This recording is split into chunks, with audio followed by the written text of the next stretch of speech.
How to enable voice navigation in Google Maps. First, open Google Maps. And once you're in Google Maps, here as you can see, what you need to do is just basically press on your account logo. So here as you can see, right next to Mike, I have my account logo. So you just gotta press on it. And here you will be able to see a lot of options over here, but you just gotta go to settings. And once you're inside settings, here you'll be able to see the first option called navigation. Just basically press on navigation. And now you get to see many options over here.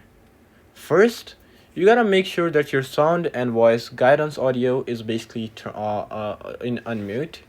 And you just gotta basically copy all those settings. So in some situations, people got your guidance value to like softer or normal, and some people can't even hear it. So what you need to do is basically turn louder if you can't hear it, and then just basically everything's you've done and it still doesn't work. What you need to do is just basically make sure that you have play voice over Bluetooth restarted. So how can you restart it? Just basically turn this off for once and then turn it back on.